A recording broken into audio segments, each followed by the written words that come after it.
On the midnight of 1st October 1960, the Nigerian flag was raised. It means Nigeria has gotten independence from Britain. Finally, Nigerians are free. The people danced, sang, and enjoyed the best they could. But unfortunately, it was not yet over.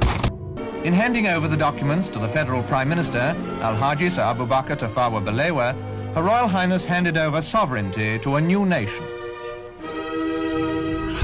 Although Nigeria got her independence in 1960, it was until 1963 that Nigerians took partial control of their country. Because between 1st October 1960 and 1st October 1963, the Queen of England, Queen Elizabeth II, was still the head of state in Nigeria. Despite that, Alhaji Tafawa Balewa was the Prime Minister, while Nnamdi Azikiwe was the Governor General. But they were still taking orders from the Queen. Then on 1st October 1963, Nigeria formally became a republic. It means they can now govern themselves. Nnamdi Azikiwe became the President of Nigeria, while Tafawa Balewa remained the Prime Minister.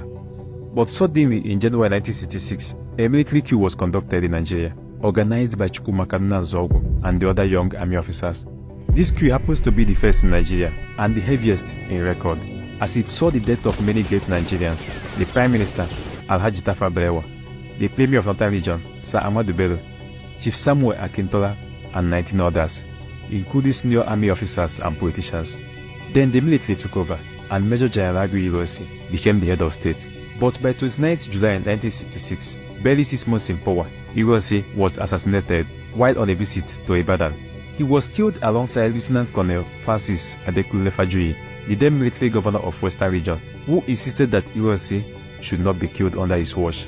The soldiers who came for the exercise then decided to take both of them, as he would not allow them to take away his guests. Their body was later found along Owo Road in Ibadan. After Ironsi's death, General Yakubu Gowon, who was the most senior military officer from northern Nigeria, took over as head of state. Few months into his administration as head of state, the Nigeria-Biafra War broke out, which lasted from July 1967 to 15th January 1970. I call on those who claim to love Nigeria and the Igbos to face realities and advise the people of the East Central State to lay down their arms and return to the fold.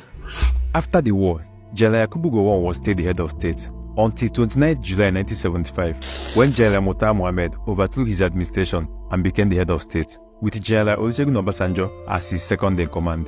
Murtala Muhammed's administration was short-lived, as he was killed on 13 February 1976, just after 6 months and 15 days as head of state. His death was masterminded by a group led by Lieutenant Colonel Bukasu Kadinka. They shot him while in traffic in his vehicle near Dodam Barracks, Obalande, Ikoyi, Lagos. After his death, Olusegun Obasanjo took